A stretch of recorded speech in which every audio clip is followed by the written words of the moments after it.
Inventive, audacious, and with an effervescent imagination and a continual willingness to call traditional notions of art into question, Man Ray was the quintessential avant-garde artist. Born in Philadelphia in 1890 and raised in Brooklyn, Emanuel Rudnitsky, later known as Man Ray, was always determined to become an artist. Man Ray came into his own in the 1920s when he joined his good friend and fellow Dadaist Marcel Duchamp in Paris. To earn a living while pursuing the more iconoclastic work that he loved, he took portrait and fashion photographs, eventually becoming the most celebrated commercial photographer in Paris. Man Ray began his 50-year career as a painter and designer and soon expanded to collage, printmaking, photography, object making, sculpture, and film, never attempting to establish a hierarchy for his various activities. In 1940, Man Ray moved from Paris to Hollywood after the Germans occupied the city. 6 years later, in 1946, he marries Juliette Browner in Beverly Hills at a double wedding with Max Ernst and Dorothea Tanning. Nude, 1912.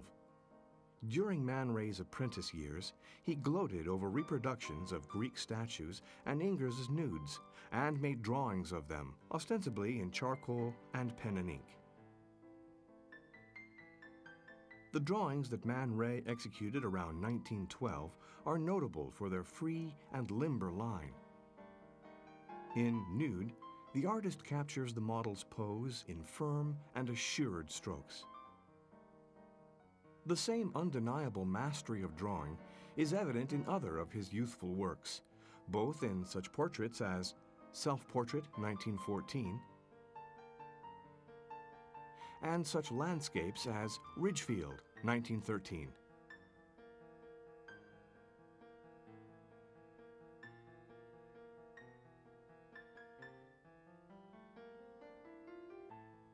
The River, 1914.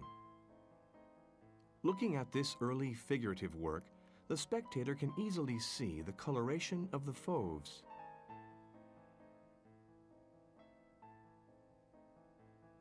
The Village, 1913.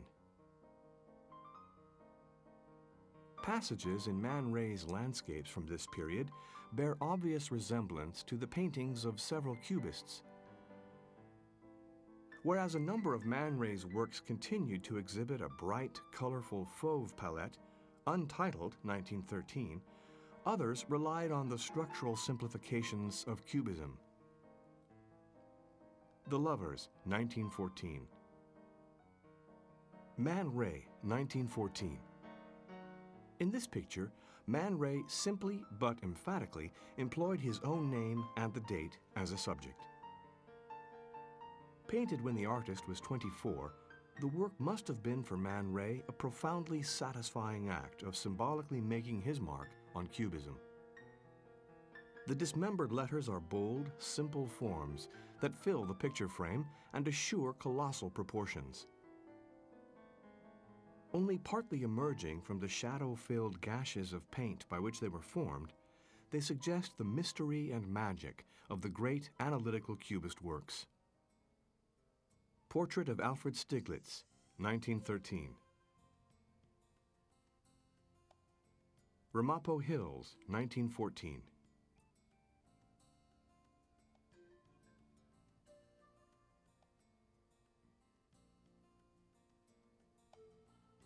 Ramapo Hills, 1914.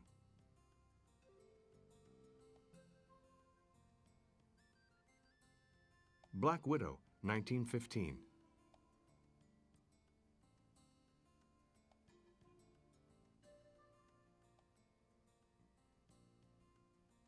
Promenade, 1915.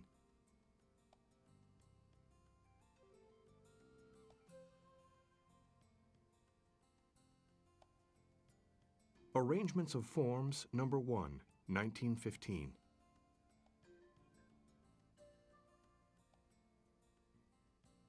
Dance, 1915.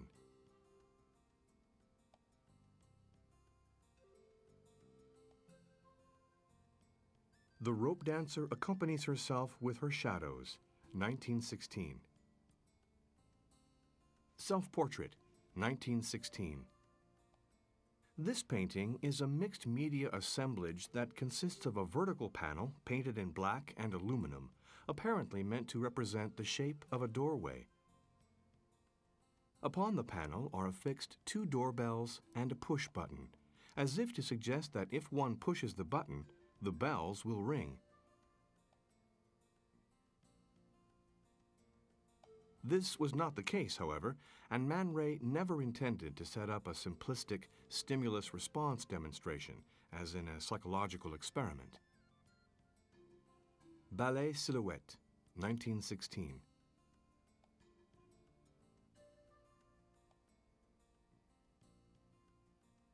The Revolving Doors, 1916-17. Man Ray's experimentation with spectrum-colored papers provided not only the inspiration, but also the modus operandi for an entire series of collages from this period, each of which was supposed to serve as a preparatory study for a larger work in oil.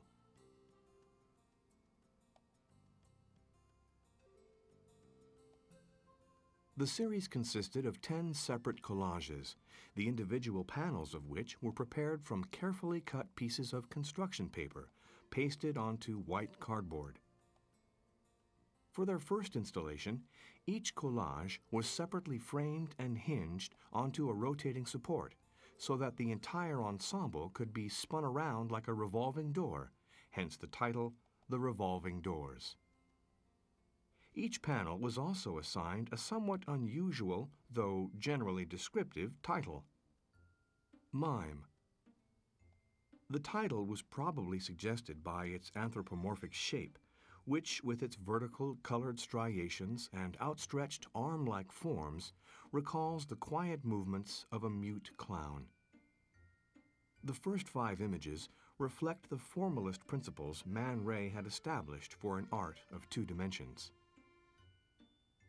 They are inherently more pictorial, that is, their forms more completely reflect the surface of their rectangular support, and thus reinforce our awareness of their planar expanse. Long distance. Orchestra.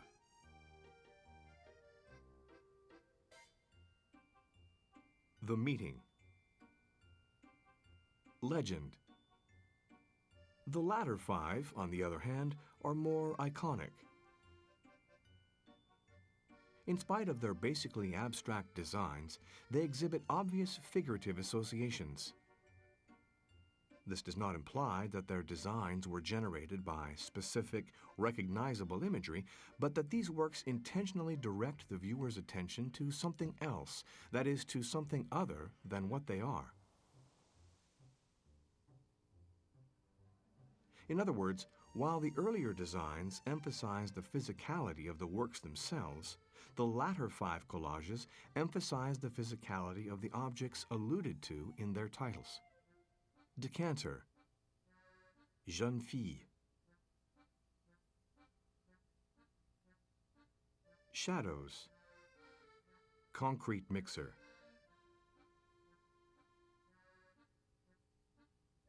Dragonfly. Boardwalk, 1917. New York, 17th, 1917. New York is an assembly of wood strips held together by a C-clamp. We immediately see more than the simple elements with which the object was constructed. The sleek, vertically ascending angular profile recalls a New York skyscraper in the sharp geometric style of numerous high-rise buildings then under construction in Manhattan. Décollage, 1917. By Itself, 1, 1918. By Itself, 2, 1918. Painting, 1918.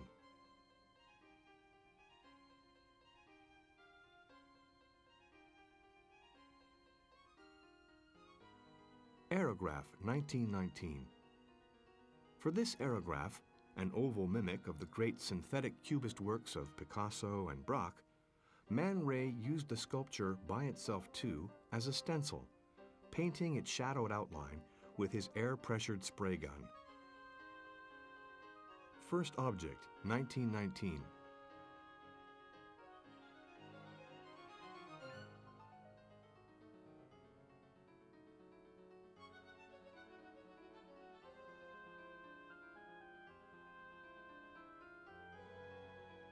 La Logique Assassine, 1919.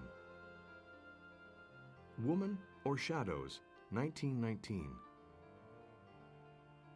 The artist arranged certain objects from his darkroom to create the likeness of woman. 2 metal light reflectors and 6 clothespins attached to the edge of a plate of glass are illuminated in such a way that they are duplicated in sharp shadow. The paired circular reflectors in woman can be seen as breasts, while the angular pattern created by the glass and the evenly spaced rows of clothespins create a highly provocative channel of entrapment, suggesting that the slightest touch could snap the panels shut like the leaves of a Venus flytrap. In this context, the circular opening at the upper convergence of the glass plates alludes, perhaps, to a singular orifice, an anatomical metaphor for woman. Lampshade, 1919. Generally regarded as something to be discarded, it does not thereby lose its importance as a springboard for what may be considered more valid productions.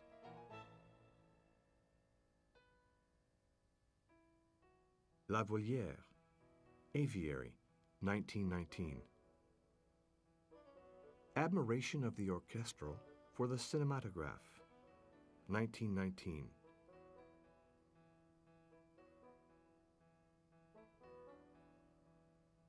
Sequedilla, 1919.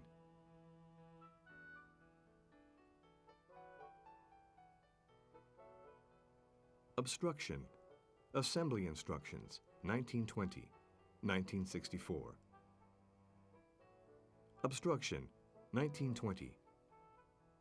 From 1920 to 1921, Man Ray completely, though only momentarily, abandoned his commitment to the traditional materials and techniques of painting. Instead, he developed an almost obsessive affection for the object, which he manipulated, adapted, or incorporated into his work with what can best be explained as an innate Dada sensitivity.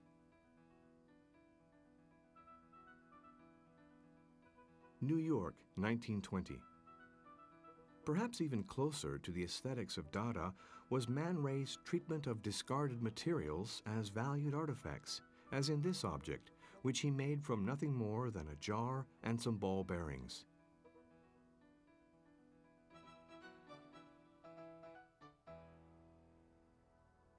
Transatlantic, 1920. Gambling on what he believed to be the future direction of American art, Man Ray was among those who tied their fortunes to the ephemeral and often shifting perspectives provided by the Atlantic crossings of the artistic and literary avant-garde. To symbolize this melding of the old and new worlds, he created a collage framed by cross-hatching and checkered shapes, playful reference to canvas and perspective, comprising a Dada photo entitled New York 1920 and a map of Paris, between which he inscribed Transatlantic.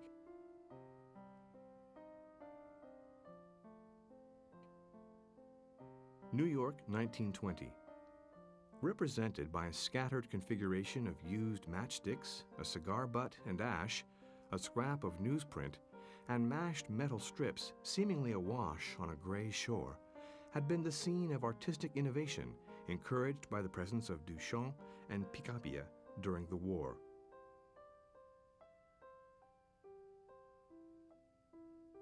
Eighth Street, 1920. Man Ray's virtuosity in photography became a key part of the modernist revolution. As a deliberate attack on traditional aesthetics, discarded and discardable objects, like a crushed tin can, were made beautiful by the silvery tonalities of the photographic print. Danger, Dancer, 1920. The subject of this work is none other than the geared wheels used in machinery to transmit motion. The title is inscribed on the image in such a way that it can be read either as danger or dancer, contributing to the ironic and ambiguous effect of the work. Catherine Barometer, 1920. Barometer case with coil and color chart.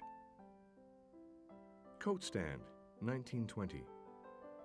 This is a photograph of an ephemeral object, a mix of nude and painted display mannequins, simultaneously covering all media while giving none precedence. L'inquiétude, 1920. Priapus paperweight, 1920. Dream of Puériculture, 1920. Compass, 1920. The Riddle, The Enigma of Isidore Ducasse, 1920. At this time, Man Ray was developing an interest in vanguard French literature. This work perhaps best exemplifies this new influence. It is a photograph of an unidentified object or objects wrapped in the folds of a thick carpet, which is in turn tied with rope. Man Ray wanted the viewer to believe that two rather commonplace objects were hidden under the carpet. The only way a viewer could know what they were, though, and thus solve the riddle, was to have been familiar with the writings of the obscure, though extremely influential, French author Isidore Ducasse. Boxing match, after Marcel Duchamp, 1920. Cadeau, gift, 1921. Cadeau is irrefutably Duchampian, both in its conceptualization and presentation. Cadeau is a case of displacement, aesthetic transactionalism, and black humor. The object is removed from its familiar context.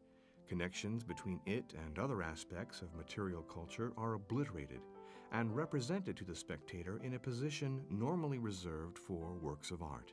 As if to fight any laziness in the spectator's critical perception of the object, Man Ray attaches 14 tacks to the functional surface to underscore its decontextualization. Conceptually, the work is one-shot. It surprises, delights, and shocks. L'Hôtel Meublé of 1921. The small wooden assemblage, a combination bookshelf, floor plan, cabinet, crosses the seamy connotations of life in furnished rooms with a neat structure, suggesting the niches and categories of the mind. This wood relief reflects sources ranging from Picasso to Kurt Dreyer's Société Anonyme. André Breton, 1921, 1980. Delicious Fields, 1, 1921-22. Delicious Fields, 2, 1921-22. Delicious Fields, 3, 1921-22. Delicious Fields, 4, 1921-22. The Hands of Antonin Artaud, 1922. Untitled, 1923. While Man Ray certainly glorified women, he made fun of them as well. A firecracker, a needle, some torn paper, and a doily form a woman's head in this rayograph, making perhaps a comment on Kiki's explosive personality. Writing Materials for a Poem, 1923. The work virtually answers its own question: from what to write a poem? Sewn together things present a poetic idea whose structure resides in language. The quill, paper, and cardboard, as well as the nameplate and frame, belong to the tradition of Apollinaire's street poetry. In his transposition of poetry into the world of things, Man Ray frees the poetic from imprisonment in the written word. The nameplate was purchased at a flea market. Object to be destroyed, 1923. The motion of the object to be destroyed, real or imagined, provides a temporal geometry, a perfect sequence of intervals within which one performs a piece. Equipped with the eye of God, who is created in the image of man, the object becomes a brilliant parody of terminism, a concept that establishes a set interval of grace in which man is allowed to perform and win approbation. Untitled, 1923. Kiki, 1923.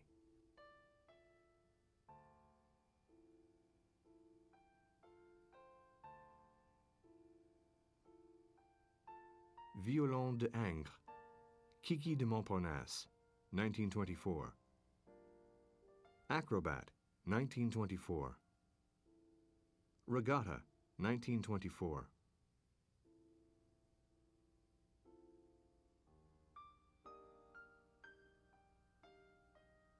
Businessman, 1925. The male mannequin in this collage springs from a standing position up into the air and down again, lines tracing its course. Fashion photograph, wooden mannequin, 1925.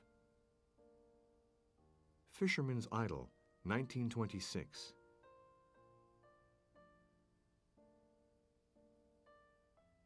Emak Bakia, 1926. In Emak Bakia, the scroll, pegbox, neck, and fingerboard of a stringed instrument function in a like manner, determining the intervals through which play or music is processed. The strings, however, are frayed, unraveled, resembling the hair of a worn-out bow.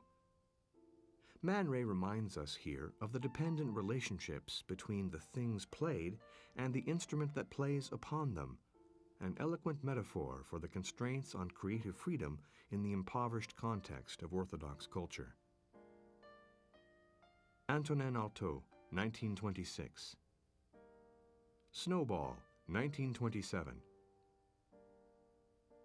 What We All Lack, 1927. It breathes life into creation, and the bubble, the orb of the individual, mirrors in its tenuousness and delicacy the world from which it is composed and within which it finds its context. Untitled, 1927. The Primacy of Matter Over Mind, 1929.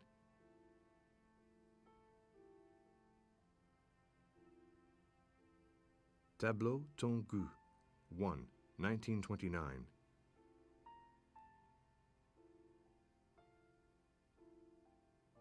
Jean du Monde, 1929.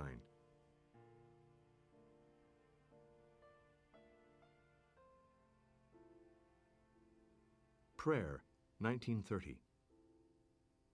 Surrealist Composition, 1930. Egg and Shell, 1931.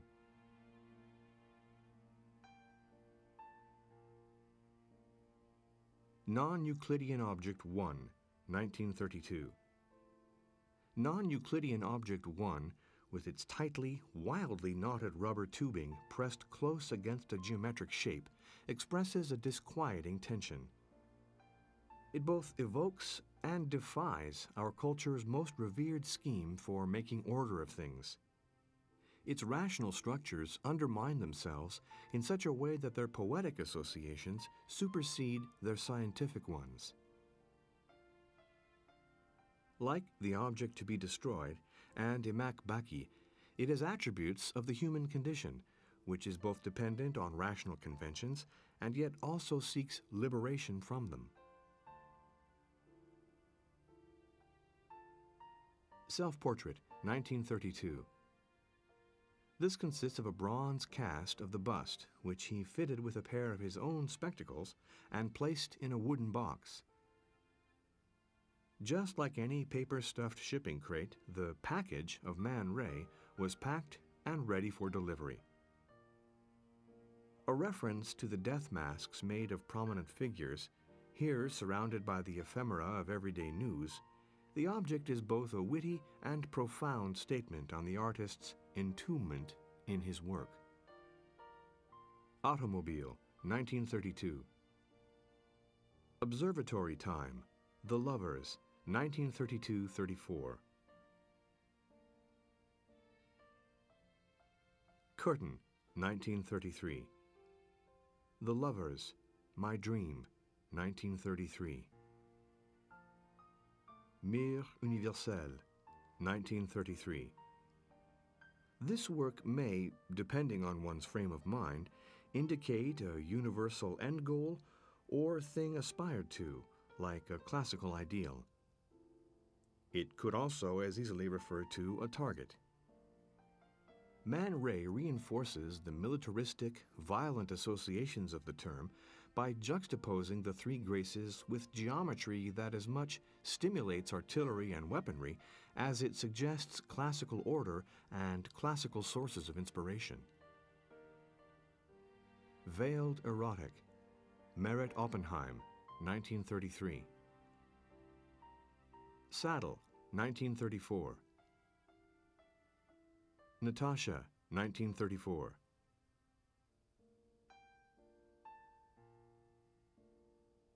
Black Dress, 1934. Cover of the album Photographs by Man Ray, 1920, 1934.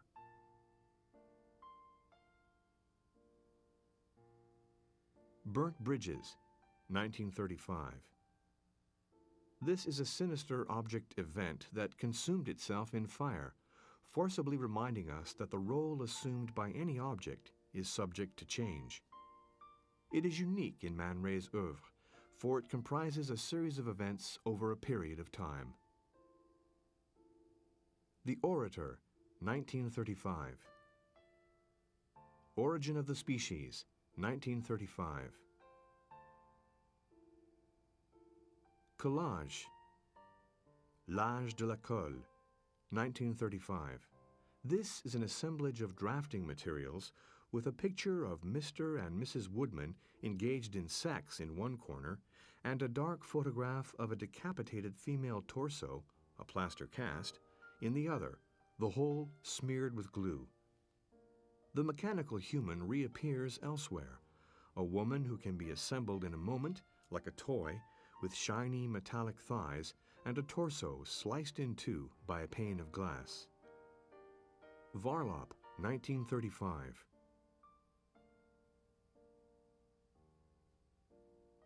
Characters, 1935. Max Ernst, 1935. Vénus restaurée, or Torse habillé, 1936. Man Ray, 1936. Dora Maar, 1936.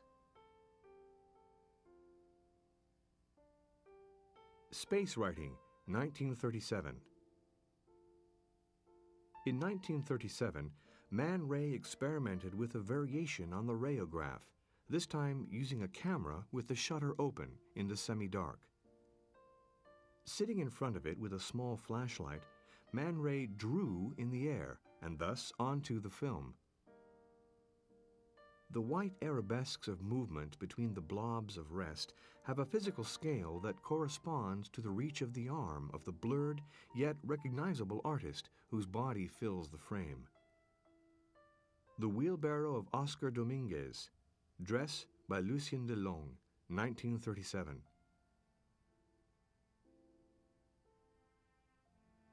Mannequin, 1938. Before Man Ray left for America, he was involved in the International Surrealist Exhibition of 1938. Besides the lighting, Man Ray was responsible for one of a series of female dummies that lined the hall, a surrealist street, leading to the main exhibition space. Each mannequin, by Arp, Dali, Duchamp, Ernst, Miro, Tanguy, and others, presented something of an introduction to the show, as well as the artist's self-portrait. Imaginary Portrait of D.A.F. de Sade, 1938. Not Understood, 1938. The Letter A, 1938. The Wall, 1938.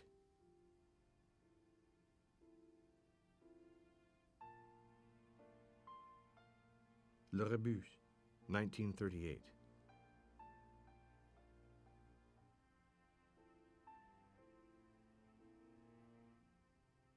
La Fortune, 1938.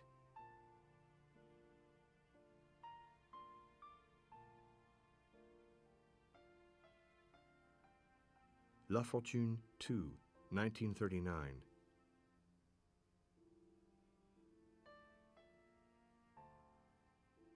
Parasol Décollage, 1939.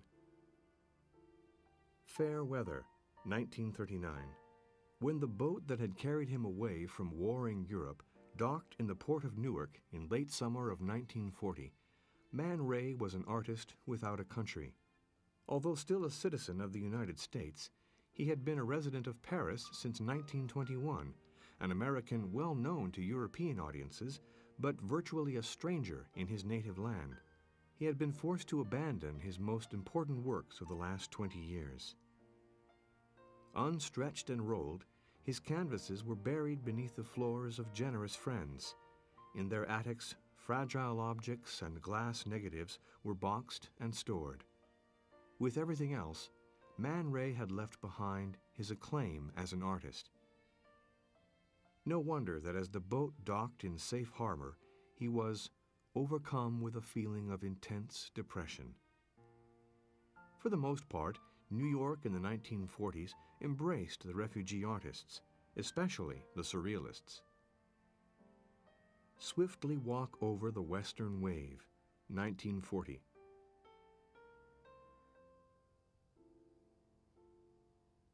Palatable, 1940. Repainted Mask, 1941. The same satisfaction that attends normal makeup can be carried further by a complete transformation of facial anatomy, borrowing motives from nature. Key Dream, 1941. A sketch and version leading to variations with the same background, leading to the Immaculate Conception. Non-Euclidean Object 2, 1942. A variation with flat instead of curved planes. Picture with a Handle, 1943. Just as one might say a picture with a story, or a picture with a moral, or simply a picture with its frame. Traced Objects, 1943. Like applied objects are simply tied together like the links of a chain. Optical Longings and Illusions, 1943. This collage uses anatomic arrangements as a kind of happy background. Artificial Florist, 1943. Here he seeks to replace the absence of odor with permanence of the bloom. He demands the same indulgence in this respect accorded to legitimate painters. Man Ray discovered Hollywood on his way to retire in Tahiti, arriving in early November 1940. In fact, he followed a migration of European artists to Hollywood that had begun in the 1930s. During the war, Los Angeles provided more support for artists than any other American city.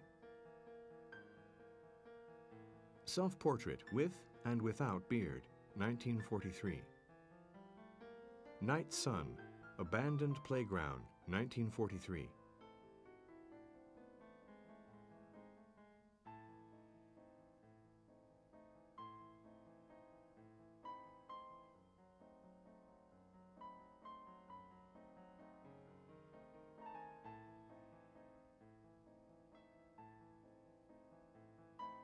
Juliet, 1943.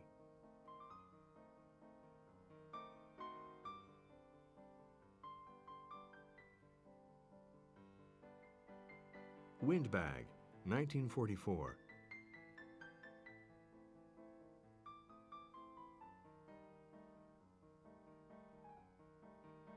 Optical Hopes and Illusions, 1944. Despite its tuneful title and banjo shape, it is an ominous toy that makes no sound, but rather like a deceitful pendulum, entertains through distortion. Mr. Knife and Miss Fork, 1944. Enough Rope, 1944. This is the contrary of the proverb. In reality, it is a very small portion of the total length allotted.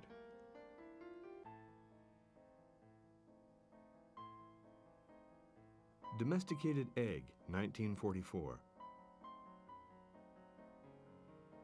Table for Two, 1944. Throughout the 11 years he spent in Hollywood, he enjoyed the company of sympathetic actors and directors who often engaged him in projects as an unofficial consultant or used his objects or paintings as props in films. Silent Harp, 1944. He can hear color as easily as he can see sound. Contraption, 1944. One of the elements is the inspiration for the title. It cannot be condemned as a pun any more than the first syllable in punctuation. Untitled, 1944.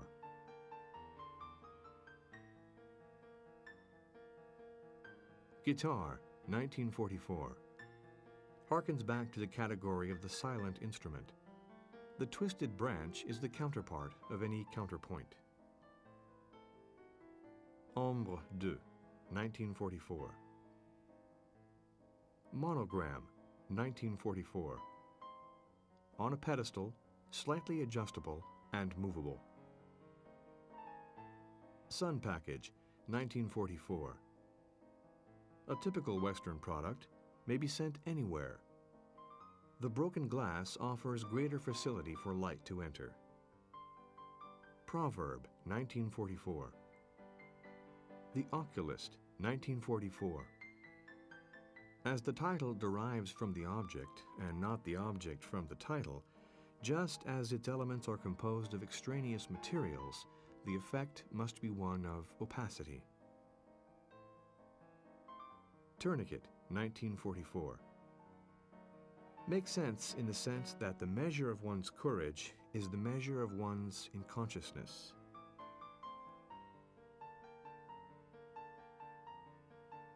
Equivalents, 1944, are the result of tensile strengths and weaknesses which, by creating a stalemate, produce an illusion of perpetual motion.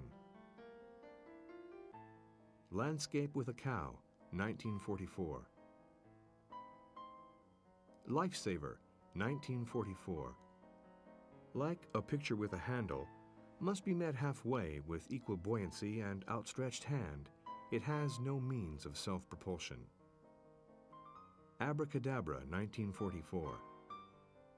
There is no composition, no aesthetics, no art, no virtuosity, no admirable texture, but to more so ever so slightly is such a relief.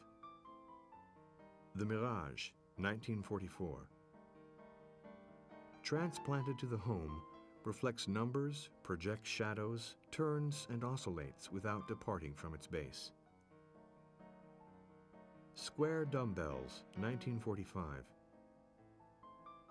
Photographic Preservation, 1945.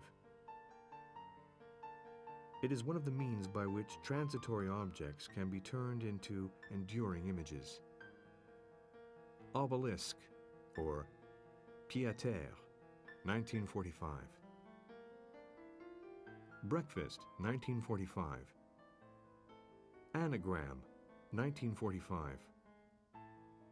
Optical Hopes and Illustrations, 1945.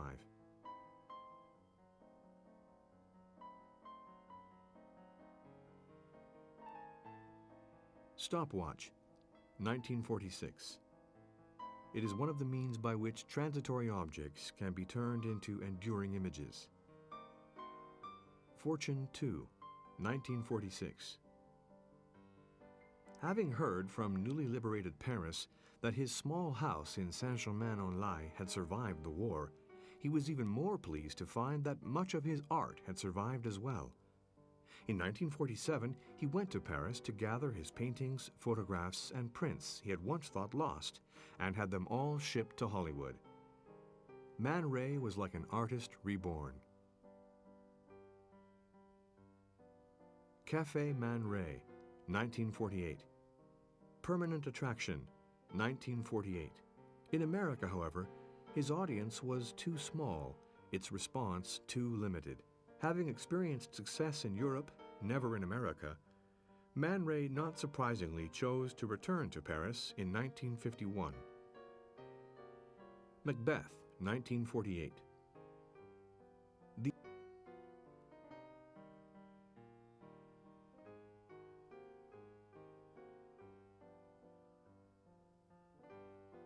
The Indicator, 1952.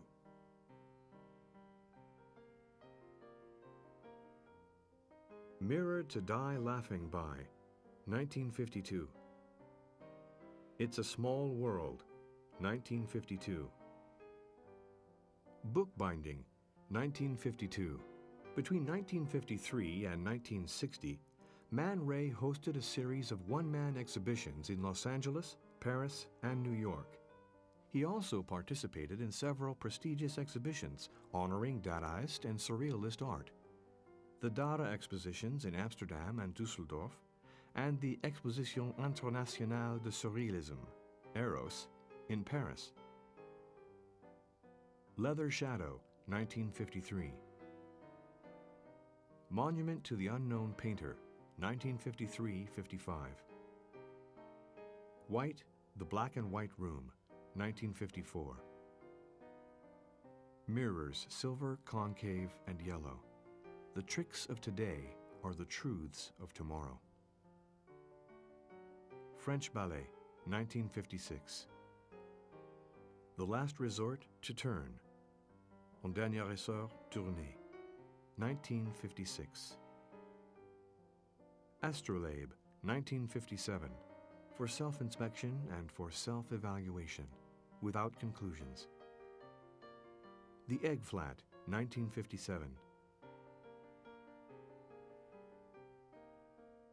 Talking Picture, 1957.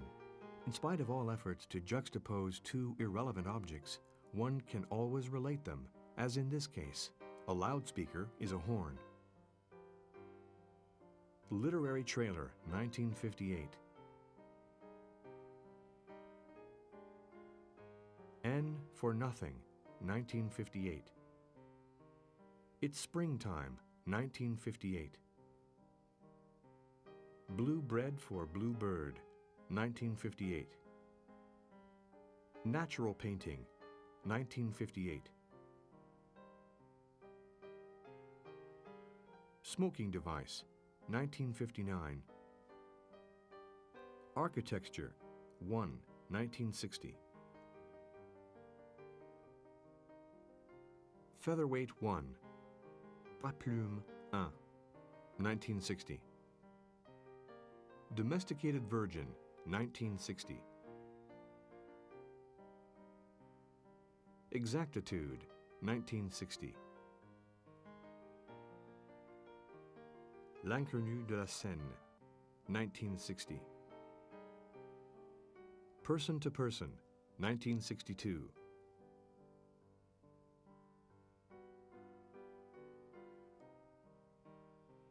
Enough Rope 2, 1962.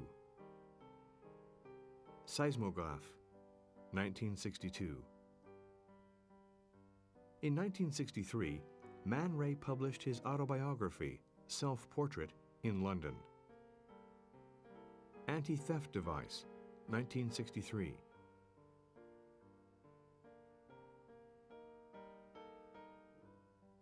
Man, 1963. Pandora's Box, 1963.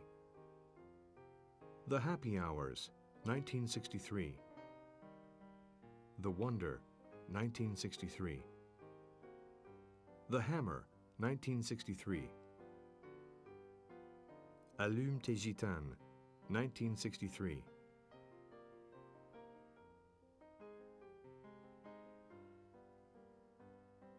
The Letters, 1963. Close-Up, Fold-Up, 1963. The New Man, 1964. Satellite, 1964. Featherweight 2, 1964. Serious Man, 1965. Striking Things, 1965. Prenez garde à la peinture sèche, 1966. La Jurassienne, 1966. Le Manche dans la Manche, 1967. Golden Lips, 1967.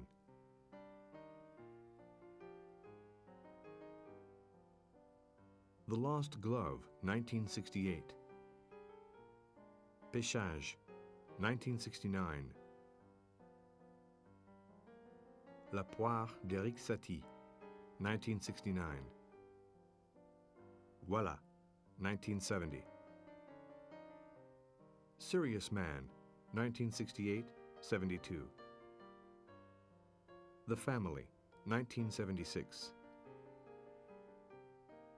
Between 1973 and 1975, the New York Cultural Center organizes an exhibition in honor of the 80th birthday of Man Ray, entitled Man Ray, Inventor, Painter, Poet. Man Ray died on November 18, 1976, in Paris.